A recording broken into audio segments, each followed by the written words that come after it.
আসসালামু আলাইকুম, আমি মোহাম্মদ সাজুল ইসলাম। Adobe Illustrator CC 2020 পর্ব 3। যারা গত পর্ব দেখেনি অবশ্যই গত পর্ব দেখে আসবেন। যারা নতুন এখনও আমার চ্যানেলকে সাবস্ক্রাইব করেননি অবশ্যই সাবস্ক্রাইব করে বেল বাটনটি ক্লিক করে রাখবেন, যাতে আমার নতুন নতুন ভিডিও সবার আগে আপনি পেতে পারেন। তো ভিডিওটি শুরু করা যাক। প্রথমে Adobe Illustrator ওপেন করে নেবেন। আমি ওপেন করে নিচ্ছি। যাদের এই অপশনটা আসে না, অর্থাৎ ডাইরেক্ট এরকম আসে, তাদের ক্ষেত্রে বলছি তারা ওই অপশনটা কিভাবে আনবেন। প্রথমে এডিট ক্লিক করবেন, করার পর এখানে প্রেফারেন্স থেকে জেনারেল ক্লিক করলেন, করার পর এখানে লেখা আছে show the home screen when no documents are open. এটা চেকমার্ক করে রাখবেন, ঠিক আছে? এটা আনচেক থাকবে, আপনি চেকমার্ক করে নেবেন। করার পর আপনি ওকে ক্লিক করবেন। যদি আমি আনচেক দেই তারপর ওকে ক্লিক করি, তাহলে ওই জিনিসটা কিন্তু আমার আর আসবে না, ঠিক আছে? তো আমি এডিট ক্লিক করি, করার পর preference, general, show the home screen when no documents are open, okay click. দেখেন এটা চলে আসছে। তারপর ফাইলে ক্লিক করি, ফাইল থেকে নিউ, A4 সাইজ নেই, ক্রিয়েট। আজকে আমরা যে টুলগুলো দেখব সেটা হচ্ছে ম্যাজিক টুল আর লেসার টুল। দুইটা টুল সম্পর্কে জানব। ম্যাজিক টুলের কাজটা কি একটু বুঝিয়ে দিই। প্রথমে আমি একটা রেক্ট্যাঙ্গুলার টুল নেই, এখানে ছোট করে এটার কালারটা জাস্ট এখানে ক্লিক করে রেড কালার করে দিই। পরে এটা অল চেপে সিলেকশন টুলটা সিলেক্ট করে নেবেন, তারপরে অল চেপে কপি করে নেন। তিনটা কপি করে নিলাম। নেওয়ার পর আমি 2 নাম্বারটা এখান থেকে আমি হলুদ কালার করে দিলাম। 3 নাম্বার কালারটা সবুজ করে দিলাম।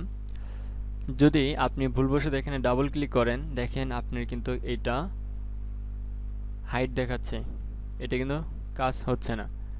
তার মানে হচ্ছে আপনাকে এখানে ক্লিক করে আপনাকে ব্যাগে যেতে হবে, ঠিক আছে? তারপর এই কয়টা আমি সিলেক্ট করে অল চেপে আমি কপি করে নিচ্ছি। ওকে, এভাবে আমি এটা কপি করে নিই।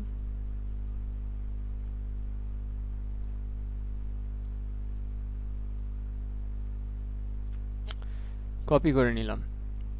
নেওয়ার পর আমি যদি ম্যাজিক টুলে ক্লিক করি, করার পর আমি যদি এখানে হলুদ কালারে ক্লিক করি, দেখেন কি হয়। হলুদ কালারে ক্লিক করলাম, এখানে যত হলুদ কালার আছে সবগুলো সিলেক্ট হয়ে গেছে। তার মানে ম্যাজিক টুল দ্বারা সিমিলার কালার খুব সহজেই আমি সিলেক্ট করতে পারি। যদি আমি রেড কালার ক্লিক করি, এখানে সমস্ত রেড কালার সিলেক্ট হয়ে গেছে। আমি যদি শিফট চেপে হলুদ কালারের উপর ক্লিক করি, তাহলে রেড কালার হলুদ কালার দুইটাই সিলেক্ট হয়ে গেছে। তারপর আমি সাইডে ক্লিক করি, সবগুলো আনসিলেক্ট হয়ে গেছে। আমি যদি সবুজ কালারের উপরে ক্লিক করি, যত সবুজ কালার আছে সব সবুজ কালার সিলেক্ট হয়ে গেছে। তারপর এখানে আমি একটা টেক্সট নেই, এখানে অন্যভাবে বোঝাই। ধরেন এখানে আমি লিখি সাজুল ডিজাইনার 24। আমি সিলেকশন টুল সিলেক্ট করে শিফট অল্টা চেপে আমি এটা বড় করে নিচ্ছি। তারপর এটা কপি করে নিই, অল্টা চেপে জাস্ট এভাবে কপি করে নিচ্ছি। প্রথম দুইটা আমি সিলেক্ট করে এটার কালার দিয়ে দেই হলুদ কালার, তারপরে দুইটার কালার দিয়ে দেই রেড কালার দিয়ে দিলাম। এখন ম্যাজিক টুল দিয়ে আমি যদি এখানে সিলেক্ট করি, মানে এইটা ইয়েলো কালারে ক্লিক করি, তাহলে কি সব সিলেক্ট হচ্ছে টেক্সট সহ? না, টেক্সটটা সিলেক্ট হলো না, কিন্তু বাকিগুলো সিলেক্ট হলো। এর কারণটা হচ্ছে আপনার এই যে রেক্ট্যাঙ্গুলার শেপগুলো যে আছে এগুলো সব অবজেক্ট আকারে আছে, কিন্তু টেক্সটগুলো অবজেক্ট আকারে নেই, যার কারণে শুধু রেক্ট্যাঙ্গুলার শেপগুলোই সিলেক্ট হচ্ছে, টেক্সট সিলেক্ট হচ্ছে না। এর জন্য কি করতে হবে, সিলেকশন টুল সিলেক্ট করে আপনি সব এখানে পুরাটাই সিলেক্ট করে নেবেন। সিলেক্ট করার পর আপনি রাইট বাটন ক্লিক করবেন, করার পর এখানে ক্রিয়েট আউটলাইনস, এটার শর্টকাট কমান্ড হচ্ছে শিফট প্লাস কন্ট্রোল প্লাস ও। ক্লিক করলেন, এটা আউটলাইন হয়ে গেছে। অর্থাৎ এখানে আপনি দুইটা কালার ব্যবহার করতে পারবেন টেক্সটের মধ্যে, একটা হচ্ছে ফিল কালার আর একটা হচ্ছে গিয়া স্টক কালার। স্টক কালার সাইডে হয় আর ফিল কালার মাঝে হয়। এখন যদি আমি ম্যাজিক টুল দিয়ে এখানে ক্লিক করি, দেখেন এই টেক্সট সহ যতগুলো আছে সব সিলেক্ট হয়ে গেছে, কারণ এই টেক্সটটা এখন অবজেক্ট আকার হয়ে গেছে।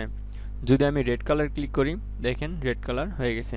আর যদি শুধু ব্ল্যাকে ক্লিক করি, শুধু ব্ল্যাকটাই হচ্ছে, বাকি কোনো কালার সিমিলার নেই, যার কারণে এটা হচ্ছে না। তার মানে আমরা বুঝতে পারলাম ম্যাজিক টুল দ্বারা আমরা সিমিলার কালার খুব সহজেই সিলেক্ট করতে পারি। আমি ফটোশপে একটু দেখাই দেই। ফটোশপ ওপেন করলাম, ওপেন করার পর এখানে আমি ম্যাজিক টুলটা নিই। এটা কিন্তু আমার একটা পিকচার, অবজেক্ট না। যদি অবজেক্ট হতো তাহলে শুধু এখানে ব্ল্যাক যদি ক্লিক করতাম তাহলে এই ভুরো এইটা এগুলো সবই সিলেক্ট হতো যদি অবজেক্ট হতো। যেহেতু এটা পিকচার, যার কারণে শুধু সেম রেঞ্জেই এটা পাচ্ছে।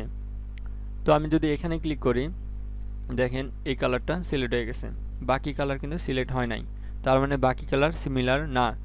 যদি আমি এখানে ক্লিক করি, দেখেন শুধু হোয়াইটটা বেশি, যে হোয়াইট সেই কালারটা সিলেক্ট হয়েছে, বাকিগুলো কিন্তু সিলেক্ট হয়নি। যদি এখানে ক্লিক করি, দেখেন এইখানে হোয়াইটগুলো সিলেক্ট হয়েছে। তার মানে সিমিলার কালারগুলোই শুধু সিলেক্ট করবে ম্যাজিক টুল, সেটা ফটোশপ হোক আর ইলাস্ট্রেটর হোক। ওকে, তাহলে আমরা ম্যাজিক টুলের কাজটা কি জানতে পারলাম। এরপর আসি লেসো টুল। লেসো টুলের কাজটা বোঝানোর জন্য আমি সিলেকশন টুলটা সিলেক্ট করে নেই, করার পর আমি এখানে ক্লিক করলাম, তারপরে শিফট চেপে আমি এভাবে সিলেক্ট করছি। এতে অনেক সময় লাগছে, কিন্তু লেসো টুল এইভাবে আপনি খুব সহজেই সিলেক্ট করতে পারবেন। তারপর এখানে শিফট চেপে আপনি এইভাবে এখান থেকে এই কয়টা সিলেক্ট করতে পারবেন। দেখেন এই কয়টা আর এখানে 3টা, 6টাই সিলেক্ট করতে পারলেন। ধরেন আমি এইটা শুধু সিলেক্ট করব, এই যেটুকু পুরাটাই সিলেক্ট করলাম। করার পর আমি চাচ্ছি যে এই দুইটাও সিলেক্ট করব, তখন শিফট চেপে এইভাবে আমি ড্র করে দিব। এইটা এবং এটা উভয় সিলেক্ট হয়ে গেছে। আমি একটু জুম আউট করে নিই। এখন আমি যদি চাচ্ছি যে সবগুলো একবারে সিলেক্ট করে নিব, জাস্ট এইভাবে ড্র করব, সবগুলো সিলেক্ট হয়ে গেছে। এইভাবে যেভাবেই নেন না কেন, দেখেন এই কটা সিলেক্ট হয়ে গেছে, দেখতে পাচ্ছেন। লেসো টুল দিয়ে আমরা খুব সহজেই সিলেক্ট করতে পারি, আর ম্যাজিক টুল দিয়ে খুব সহজে আমরা কালার জাস্টিফাই করতে পারি, মানে কালার সিমিলার কালার খুব সহজে ফাইন্ড আউট করতে পারি। নতুন নতুন ভিডিওর জন্য অবশ্যই চ্যানেলকে সাবস্ক্রাইব করে রাখবেন। ধন্যবাদ।